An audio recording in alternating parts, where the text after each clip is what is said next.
Olá, muito boa noite para todo mundo. Em tarde ensolarada e fria, o poeirão que a boiada vinha levantando na estrada anunciou ao povo da freguesia que a comitiva novidadeira do Terra Viva DBO na TV estava chegando do sertão mais fundo.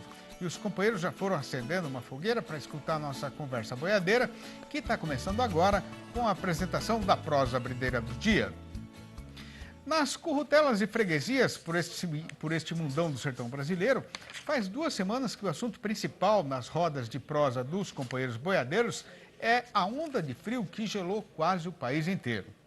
A preocupação atual do povo está dividida em 2 partes. Uma a respeito do caso que já foi passado e do prejuízo que foi feito. E a outra em relação ao risco de novas quedas de temperatura e das encrencas futuras que elas ainda podem provocar. Falando assim no geral das notícias que foram apuradas pelo nosso pessoal aqui da televisão, teve geadas em várias regiões e até neve no sul do país, com perdas em algumas culturas, mas nada assim tão grande que pudesse representar uma desgraça pelada para a economia nacional. Já nas fazendas de gado especificamente, nas baixadas e nos lugares onde esfriou mais, o capim chegou a ficar sapecado, né? Mas nada assim que obrigasse o fazendeiro a sair correndo para vender o gado. A questão é que, no meio de tanta falação que tomou conta do mercado, a maior precisão do companheiro boiadeiro agora, nesta hora de confusão, é separar bem cada informação para não misturar o que é resultado do clima com o que é manobra do comprador para fazer pressão baixista no mercado e tentar mudar o rumo em que o carretão está embicado, né? Pois então, o amigo pecuarista, de certo que tem bem recordação de que, no trecho derradeiro do mês passado, a indústria estava precisando de mercadoria para poder atender ao esperado aumento da freguesia e o dono do frigorífico mandou pôr uns caraminguás a mais na cotação. Aí a negociação ficou interessante e a turma estava aceitando vender, até para não perder a boa ocasião. Logo em seguida, começou a correr na praça a informação de que o frio ia ser congelante e, para não arriscar de ter alguma inquerência com a sorte, muita gente que ainda tinha uma soca de boiada reservada resolveu limpar logo a invernada. Aí o negociante de boiada, que de bobo não tem nada, aproveitou isso para anunciar que o mundo iria acabar debaixo de geada e, logicamente, para sair de novo correndo o trecho com o facão derriçador de preço na mão, né? Lá naquela hora, a manobra até que deu certo, com desvalorização do boi tanto no mercado futuro quanto neste nosso aqui do dia a dia. Considerando agora que o inverno está só pela metade, claro que ainda pode esfriar de novo, mas a verdade é que, conforme o tempo vai avançando, vai diminuindo a chance de acontecer algum acidente climático que possa ser assim mais dramático para a produção nacional, né? Aí o mais interessante vai ser sentar e esperar para ver o que é que vai acontecer com a oferta de gado terminado, que aliás já estava apertado antes, né? A questão é saber se, depois do aumento da comercialização acontecido nestes dias derradeiros, por conta dessa conversaiada de frio e geada, ainda sobrou alguma coisa nas invernadas para garantir o abastecimento do mercado, né? No seu esforço de todo dia para modernizar a lida boiadeira e não perder o lugar na jardineira que vai levar a pecuária brasileira na direção do futuro, por um caminho seguro, o companheiro boiadeiro aprendeu, já faz tempo, a importância de estudar e planejar a comida que vai ser servida ao seu gado, respeitando um padrão de qualidade e fazendo a requerida medição da quantidade consumida. Já em relação à água que fica à disposição do rebanho, por este imenso chão do nosso sertão ainda tem muito fazendeiro que nem se lembra de que ela exige a mesma atenção que é dada à alimentação da boiada. Um animal que não mata a sede de acordo com o requerimento do seu organismo vai ter prejuízo no seu desenvolvimento e na produção. O seu rendimento não vai ser nem de longe o que ele poderia apresentar se não tivesse de passar por este padecimento. Pois então, considerando a relevância dessa questão e para ajudar o pecuarista a campear informação a respeito do assunto, a gente convidou para a entrevista do dia o Dr. Júlio Palhares, médico veterinário e pesquisador da Embrapa Pecuária Sudeste, que vai participar do programa falando ao vivo pelo computador, direto de São Carlos, aqui no interior do estado de São Paulo. Boa noite, doutor Júlio. É uma grande satisfação ter a sua presença internet aqui no nosso rancho. Seja muito bem-vindo. Boa noite a todos que estão nos assistindo aí. A satisfação é nossa. Doutor Júlio, no dia a dia da lida da fazenda, né? O produtor é levado a achar que a água é uma coisa muito mais simples, digamos assim, do que, por exemplo, uma ração formulada, balanceada e planejada para cada tipo de animal, né? Por que o fazendeiro não pode pensar desse jeito, hein, doutor? Bom, isso tem uma questão que começa lá no berço nosso, né? Eu acho que todo mundo vai lembrar que quando a gente estava lá no primário, em algum momento a nossa professora disse que o Brasil era uma terra rica em água, tá? E essa cultura de abundância hídrica ficou na nossa cabeça e o ser humano, o que ele acha que ele tem em excesso, ele não tem tanto zelo como as coisas que são escassas. Realmente o Brasil é um país rico em água, né? Os dados aí de várias agências nacionais e internacionais mostram que nós temos 12% da água doce do mundo. Então, o único país a ter toda essa água é uma grande riqueza. Só que 60% dessa riqueza está concentrada em uma única região do país, que é a região norte e a famosa bacia hidrográfica do Rio Amazonas, tá? Que é a maior bacia hidrográfica do planeta. Grande parte da nossa produção, seja de bovinos ou de outros animais, não está no bioma amazônico, não está na região norte. Então, regiões do centro-oeste, do sul, do sudeste, onde nós temos grandes populações de animais, nós já vivemos conflitos pelo uso da água, porque nessas regiões também nós temos grandes cidades, regiões altamente industrializadas e produtoras de alimento. Então, nós temos que saber usar essa água com parcimônia para que ela não falte, né? Porque não existe produção de alimento sem água. Para os colegas terem uma ideia, em média, de 1 litro de leite bovino, 87% dele é água. E independente do corte da carne que a gente possa imaginar, em média 75% do corte de uma carne é água. Então, produzir alimento é basicamente pegar a água no seu estado líquido e transformar ele em alimento, seja em carne, leite ou qualquer outra proteína animal. Doutor Júlio, qual é a função específica da água no funcionamento do organismo do animal? Bom, a água, qualquer livro de nutrição traz essa informação que ela também é um alimento, né? Então, como o grão de soja, de milho, a pastagem, qualquer outro ingrediente que nós utilizamos na ração, nós entendemos ele como ingrediente alimentar.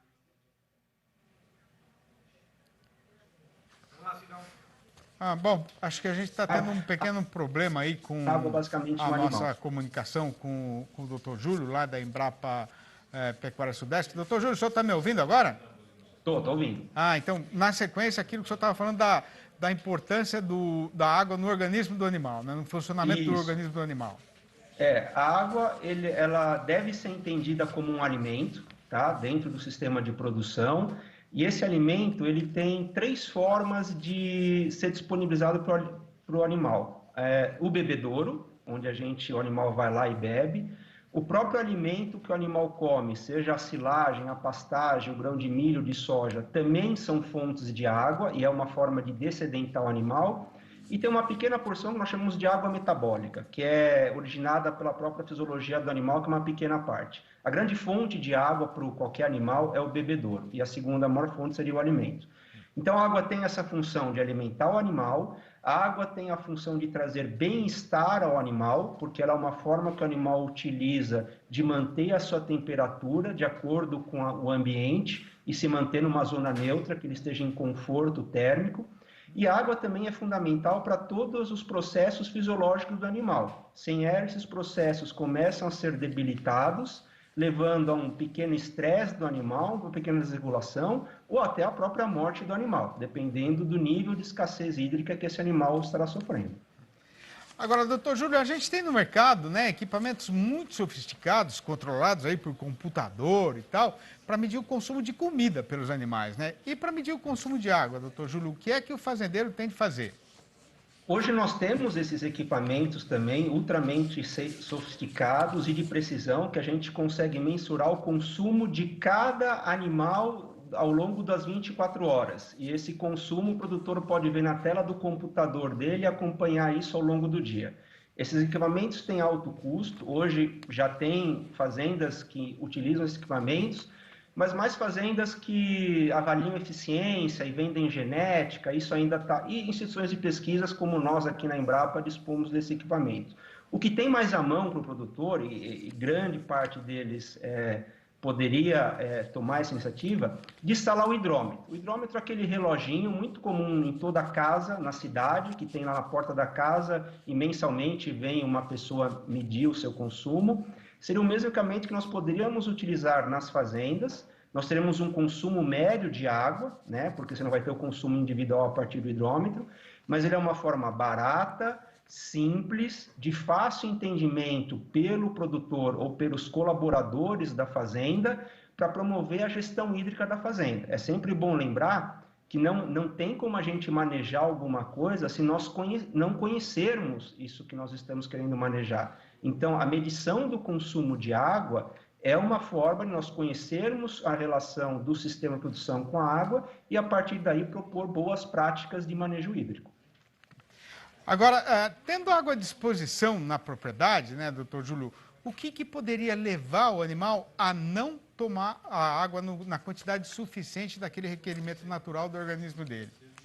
Basicamente, a qualidade. A água ela sempre tem que estar disponível para o animal em termos de volume, que seria a quantidade, e em termos de qualidade, né? Assim como nós, se a água não estiver na qualidade de acordo para aquela categoria animal, ele tende a diminuir o seu consumo e existe uma relação direta. Se o animal diminui o consumo de água, ele vai diminuir o consumo de ingestão de alimento. Por quê? Porque ele sabe que para ele digerir o alimento, ele precisa tomar água. Então, se ele tem uma oferta reduzida de água, ele tende a diminuir o consumo de alimento. Isso daí vai causar um efeito dominó em todos os indicadores de desempenho do animal, tá? Então, nós temos que prezar pela qualidade da água servida a esses animais.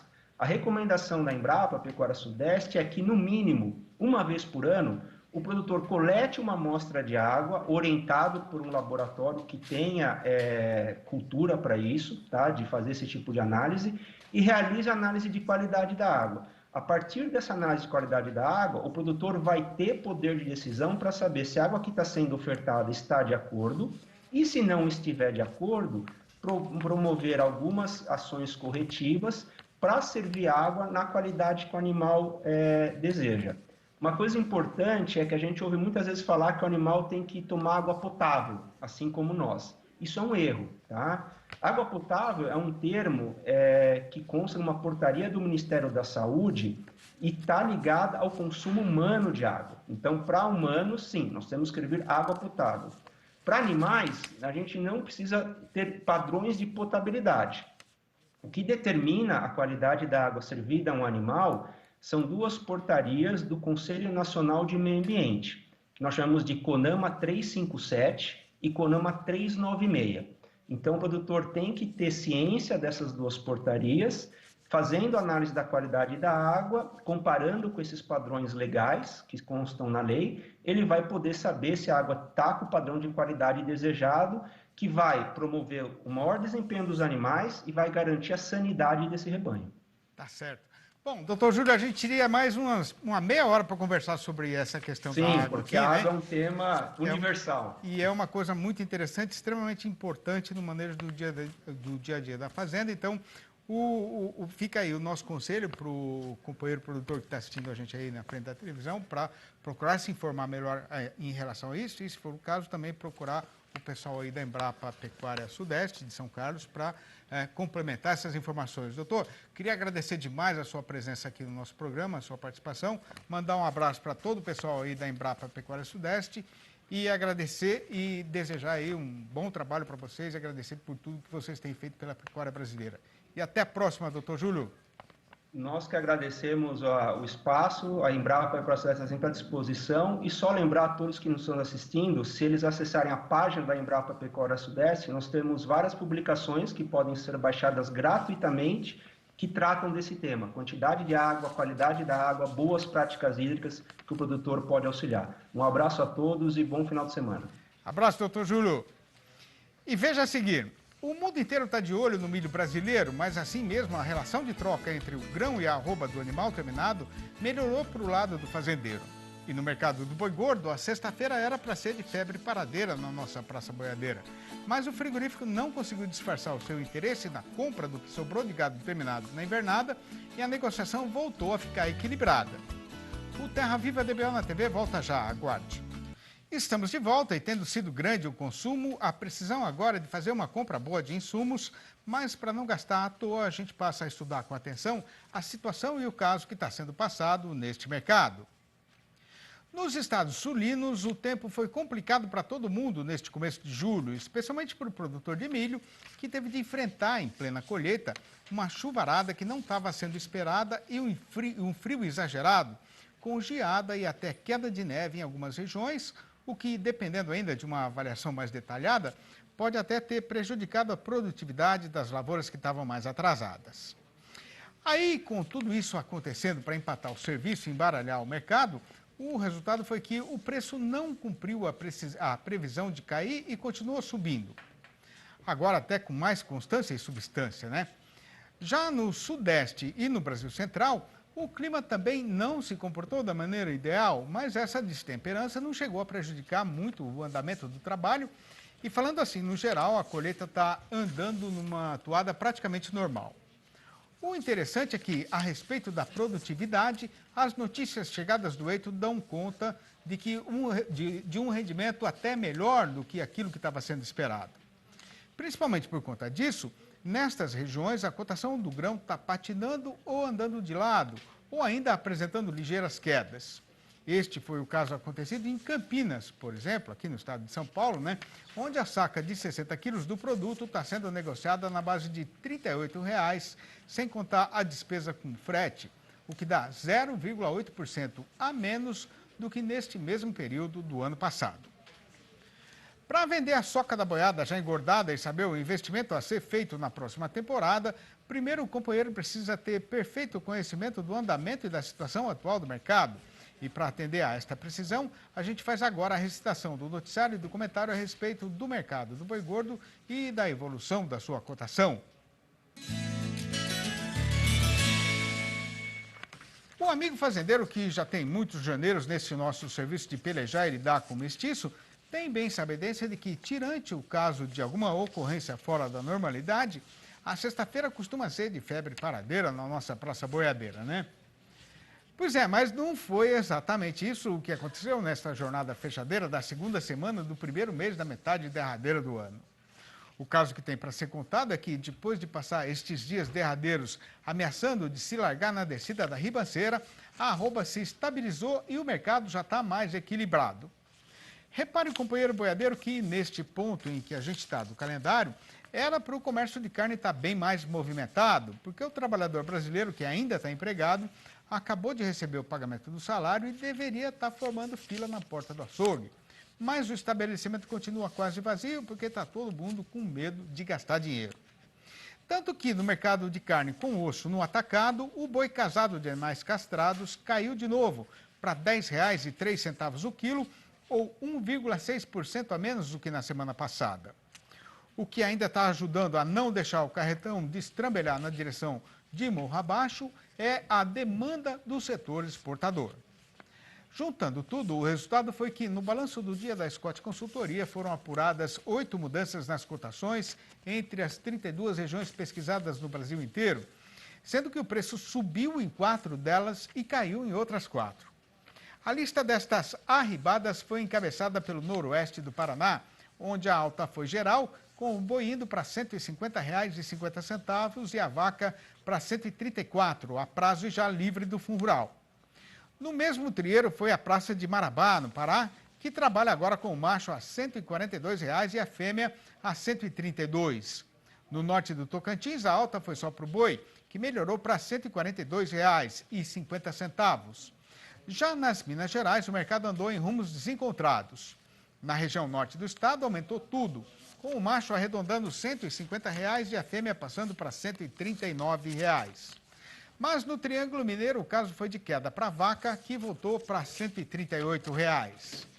No sudeste de Mato Grosso, a machadada dada pelo comprador cortou o preço do macho para R$ 142,00 e o da fêmea para R$ 132,00. Em Cuiabá, capital do estado, o boi foi derrubado também para R$ 132,00. E em Três Lagoas, no estado de Mato Grosso do Sul, o macho desandou para R$ 141,00. Aqui no estado de São Paulo, depois de cair por 3 vezes seguidas, o mercado aprumou de novo e o boi ficou estável, sendo falado na base de R$ 155,50, tanto em Barretos quanto em Araçatuba. Dos anos que eu passei cortando estrada e tocando boiada, me sobrou no peito um risco feito por guampa de boi cuiabano e a marca de um desengano que eu trago desse meu passado.